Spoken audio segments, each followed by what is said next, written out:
You're listening to Inside Lebo, a podcast giving you an inside look at Mount Lebanon, Pennsylvania, produced by Mount Lebanon's Public Information Office. Hello and welcome to Inside Lebo. I'm your host, Assistant Municipal Manager and Municipal Planner Ian McMeans. And I'm Public Information Officer and Mount Lebanon Magazine Editor-in-Chief Laura Pace-Lilly. Joining us today is Mount Lebanon's newest Commissioner-elect Jeff Siegler. Jeff, thanks for joining us. Yeah, it's great to be here. Thank you for having me. And you are representing Ward 1. Why don't you start by telling us a little bit about your background, your previous jobs, accomplishments? What can we get to know about you? Absolutely. So I grew up in Lima, Ohio, which is about an hour south of Toledo, hour north of Dayton. And let's see, which really later I realized growing up in kind of a struggling Rust Belt town had a lot to do with the career I ended up in, but we'll get to that. Attended Ohio Wesleyan University and got a undergraduate degree in economics management. Later ended up really becoming fascinated by the ideas of urban planning and how land use and urban design and how the places that we live kind of affect our lives. So I attended Virginia Commonwealth University where I got my master's in urban planning.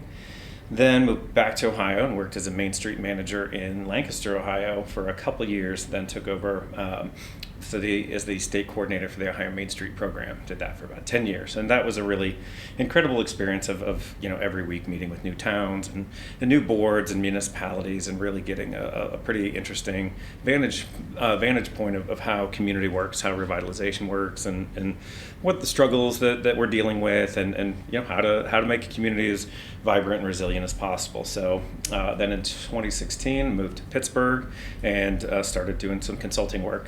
So just out on my own, traveling around the country now as a urban revitalization community development consultant under the sort of brash banner of Revitalize or Die is my company name. So needed a lot of attention, but. I've been doing that since 2016, and it's been really incredible. I'm very fortunate to have a chance to work with communities around the country and passionate people that just want to see their town be as healthy and vibrant as possible. So what sorts of things do you help them with? A lot of the struggles are the same. It's usually communities that are a little smaller, towns that are struggling, that don't have their own planning department. And what I've really come to find is that there's a lot of apathy. That there's a lot of communities are really struggling with issues of apathy. That residents don't really care about their town. That they're not engaged. That it doesn't give them a sense of pride, and that there's just no relationship there. I believe everybody has a relationship with their community, but it's deteriorated to the point that most people don't even realize it, so they're not getting that back and forth. Some of those relationships are even toxic, if you want to carry the analogy too far. But so I try to help them understand, how do you rebuild that relationship with your resident? How do you make sure that they're the star of the show and that they feel like that their town cares about them, that they feel good about where they live, that they have these social connections, that they feel safe, and mostly that they can feel proud. Because when we're proud of something, we share it. More importantly, I think when we're proud of something, we tend to it, we take care of it, we maintain it, we show it off, and it actually boosts our own self-image and our own self-confidence. But when something doesn't make us proud, when it's negative, when we're apathetic about it, it has the converse. We don't take care of it. It makes us feel lousy. And so the fewer things that we have of in our lives that we're proud of, I think the worse off we are in so many ways. So I guess I feel like to ramble on that. I feel like too often we've applied these really technical solutions to community development. I think it's a much more emotional thing. I think our towns, the places we inhabit, are really emotional, and so that we need to step back and think about how do we make people feel good about their community and not just these sort of technical answers. Because when people are proud of their community, they take care of it, and it tends to lead to a lot of better outcomes that people don't want to ever leave. That's what retains talent, that's what attracts talent. But more importantly, it feels nice, it feels good, and it makes people happy. That's really cool to hear, because I feel like a lot of times as the municipal planner, we sometimes get caught up in the quantitative metrics of, did we accomplish X percent of our goals, or how much money did we spend towards this, road program or whatever else that does go towards, maintaining the character of the community. But that qualitative metric gets lost sometimes of just, like you said, how do people feel about the built environment and where they live? Right. Yeah, again, we've that's what I learned in my career. It's like we kept going back to these communities with these sort of technical solutions. It's like, we'll do a plan, or we'll throw some money at it, or if you just do economic development, or, XYZ, like that'll make everything better. And it's like, well, guys, we've been doing this for 20, 30, 40 years, and it hasn't worked. You go to these same towns, and everybody is still apathetic. Everybody feels the same. They're still working with these struggles. And so what dawned on me is we kept trying to drive out of the ditch the same way we got into it. It's like, well, we used to have this major job center. And these aren't all applicable to Mount Lebanon, but still, it definitely colors my thinking. And it's like, well, we used to have these major job centers, and the economy was great. And once we get back to that, everything will be fine. But that overlooks that decline changed how people felt. It changed their relationship to their community. And so just undoing that doesn't fix. It's like if something goes wrong in your personal life, you can't just undo that and everything will be better. It's actually much more, it's like, how do you get those small wins? How do you get those small victories? What can you do that's a little bit of accomplishment today that you build on and grow on and can get back? So yeah, I love your point that it's not all quantitative. It's emotional, and there's nothing more emotional than our habitat. Every time you walk in a building or walk down a street, it's going to affect how you feel.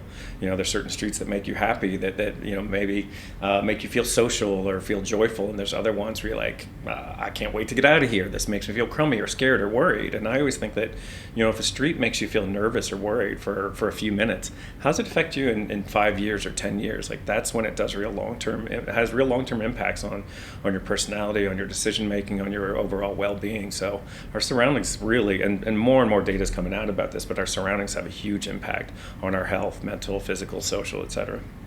Wow. So you said you grew up in Ohio, did a lot of work in Ohio. What attracted you to Mount Lebanon and sort of helped the decision to move here? Sure. So I lived in my first part of my working career through my mid-20s to 30s is worked in Columbus, lived outside of Columbus, and just never really fell in love with Columbus. Columbus is a very new town and doesn't have much history and doesn't have much character to me. So, but I love Pittsburgh and the region, first off, that there's some public transportation options, that there's these great neighborhoods, that it's an older city and a lot of character. And so once we started to look at the area, it was the busing.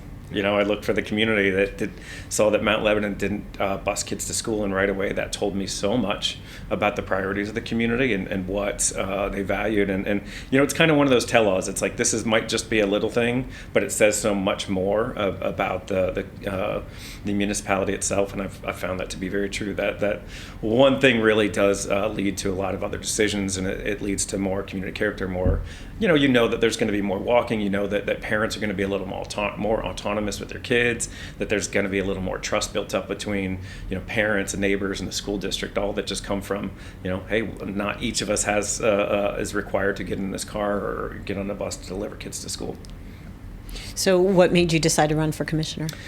I thought about this a bit, and I think it's 3 parts. One is guilt, which wasn't my first campaign message, but there is a little guilt in the fact that I'm constantly working with other communities across the country and trying to provide them advice and guidance, and then I come home and don't really have a role in mine. And the cobbler's children have no shoes. Exactly.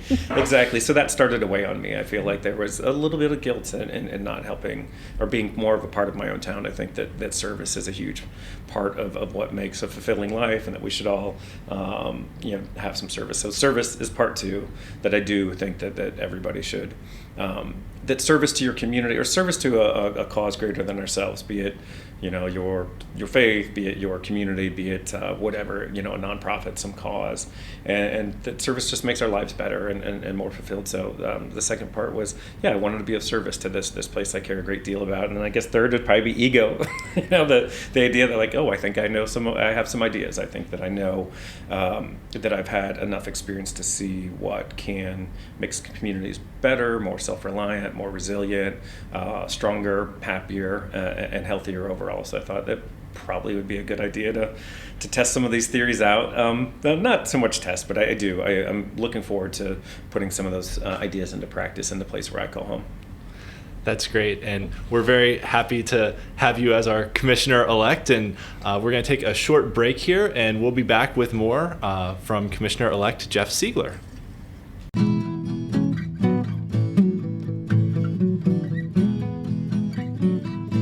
Welcome back to Inside Lebo. We're here with Ward 1 Commissioner-elect Jeff Siegler.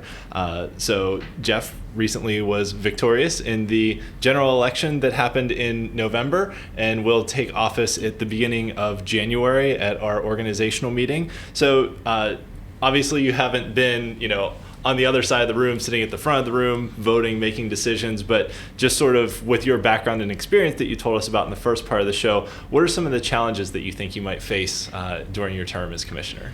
Sure.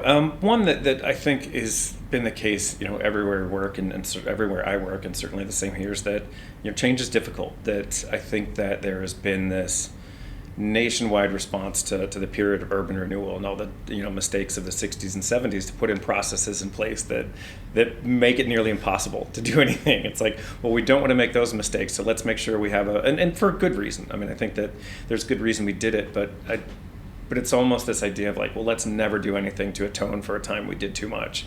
And I don't think that stagnation is the right answer for that. So I think that the processes are complicated and it's a lot of steps and it just ends up not being. It doesn't end up creating the outcomes that I think that most people want. I think everybody gets frustrated by the process of real estate development or community change and these things that we, there's a housing shortage across the country, but nobody seems to be able to build more housing. There's, I was just at a bicycle conference 2 weeks ago, and the gentleman was explaining, they've been doing this for 10 years and have added 100 miles of trail in that time. Like nothing is just able to get accomplished because of we're a little bit too process focused. And I think that, it's only at the municipal level where we let the process drive everything instead of being outcome focused.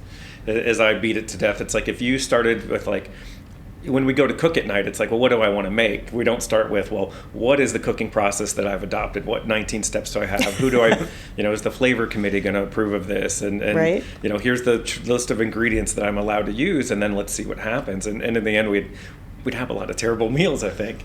And I do believe that we do that too much. Municipalities just get too bogged down in the process. And it's like, how can we make this inefficient process even better? It's like, well, that's not the idea. And it's going to be a real challenge, I think, here and everywhere else to say, let's start with outcomes. How do we decide what needs to get built? How do we decide what's going to make this community stronger long term?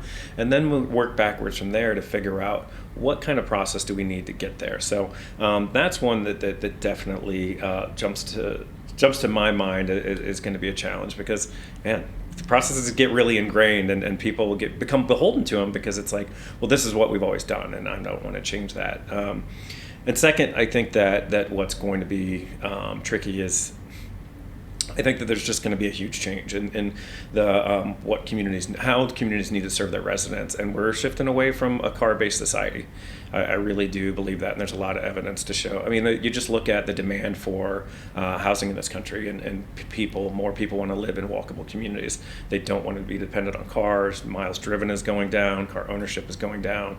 And there's so many problems that we've seen with being a car-dependent country and community. And so first I want to say this before anybody is outraged.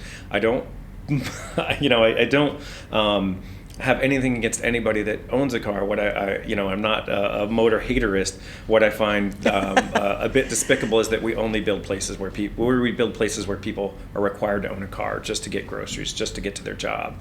And I think that that's been a huge mistake that we've made and that we have to overcome and that we have to figure out how to undo that. And you talk to an individual and they'll explain like, yeah, I love walking places. I love this. They all go to the same places. Everybody loves Uptown or Beverly or Lawrenceville, or they travel to visit those same places, be it New Orleans or Charleston. But then you talk to then you mention like, well, we might slow you down at this stoplight, or we're going to reduce the speed limit or take away parking. And it's like, dear God, how could this ever happen? How dare you? And so that's a bit of a challenge. Is that friction between moving to what we know is more popular, is going to be more popular in the future, is just going to be. It's going to be the way. I mean, there's no way around it that cars are sort of, car addiction is just not going to last. And those communities that make that shift to be, more public transportation friendly, more walk and bike friendly, are going to be the ones that succeed. They're going to outpace the other ones. So there's going to be a little difficulty in moving toward that because drivers don't necessarily like to be slowed down. But, this community builds itself as a walkable community, and I think that we need to hold true to that. So you talked a little bit about some of the challenges. What are your hopes and what is your vision? So when you look at Mount Lebanon at the end of your terms or however long you serve, what do you want to see? I would like to see, I'm big on standards. So one of the things that I've noticed most that in travels in the communities that I work with is that standards matter, and that not to sound too Mike Tomlin here, but the standard is the standard. Exactly. But I believe that when we let standards drop, it negatively affects everybody. Nobody's never improved, a business or an individual by letting standards drop. And I think municipalities have a tendency to do that because it's, we don't want to hurt anyone's feelings. We don't want to cause any friction, or all these reasons. But it's like, in doing that, we end up hurting everybody when we let appearances decline. A personal story, in one of the first few years that we lived here, my wife made a comment on Facebook about uptown doesn't look great, and she was not nearly as it wasn't stated quite that way, and I was waiting for the flame, the pitchforks outside. People lost their minds. They couldn't believe she'd said such a thing, and it's but uptown doesn't look great. I mean, it's great that we have this streetscape improvement, but there's a lot of buildings that aren't in great shape, that are a little, and that's the most visible part of our community. You think when you come in, the vast majority of people that come into Mount Lebanon are coming up Liberty, get into the Bower Hill corner, and here's this lot that's been empty for ages. Yeah. And welcome to our community. We pride ourselves on our beautiful residential lots. Here's a hole in the earth. And that's a huge part. Standards like that, it's aesthetic, and that's a judgment, or that's when people look at that, they make judgments about our community. But even more so, what I find is that those sorts of things help color our own opinion of ourselves. It's if you look in the mirror in the morning and if you're not thrilled, you might have a bad day. And if you look around at your community and it doesn't look as good as it should, it kind of affects how you feel, and it affects that relationship. So one thing I want to make sure to do is really kind of lift up that standard. That it seems like the municipality does really good with residential, but maybe not quite as good with commercial, property. And so I think that that's really important. That I think it should be as beautiful as it could possibly be. I really do. I think that communities that are beautiful, people love, they value, they take care of, they show up, they'll get involved, they'll show up to whenever they're called upon, because it matters so much to them and their identity. So beautiful, raise the standard, make sure it's beautiful or cute or however you want to say it, that absolutely is a safe place to walk and bike, and that we reduce dependency on cars, so that people have option. Not to say that you can't have one by any means, but that you feel safe using other modes of transportation. And finally, that it's as social as possible. I'm in the middle of reading Together by Dr. Vivek Murthy, and I've been kind of blown away. I've always thought that our communities don't do a great job of being social places, and that book has really sort of furthered that narrative in my head that man, we're isolated, we're too lonely, and for the most part, communities have done a poor job of maintaining places where people can just show up and gather. I know whenever we travel, that's the first thing my wife and I look for. Is where's the square? Where's everybody? Yeah. Yep. Yeah, where's everybody? Where are they hanging out? Where are they hiding? You walk past a restaurant and an empty one, you're like, no, I don't want to go in there. You see a full one. And, so where is that? Where are people just showing up and hanging out? And we don't have a great spot. We don't have a great spot for people just to show up and sit down for a cup of coffee and be social, or have your evening drink outside somewhere in a public setting. So I think the public realm is really critical for people being social and feeling rooted and having, feeling engaged. Because at the end of the day, we're attached to the community when we're attached to the people. And so we have to make it easier for people to get together, convene, and hang out. And those are kind of the three things in my mind that I want to see happen during my tenure. Great. Well, thank you very much for taking the time to join us today on Inside Lebo. Do you have any other parting thoughts before we head out? Just appreciate everybody in Ward 1 that came out and voted for me, and I hope to do you proud. Great. Well, thank you very much for your time. Jeff Siegler, our newest Commissioner-elect, and Jeff will be taking office at the beginning of January, and his Commissioner contact information will be available on the municipal website after he is sworn in, so folks looking to contact him can get in touch with him that way via his official municipal contacts, which will be available in January. Great. Thanks so much for joining us. Thanks for having This me. episode was produced by Carrie Monio with theme music by Drew Monio and artwork by Chris Leeper. Join us again soon for another episode of Inside Lebo. Thanks for listening to Inside Lebo, produced by Mount Lebanon's Public Information Office. Learn more about all things Lebo at mountlebanon.org or by following our Facebook, Twitter, and Instagram pages.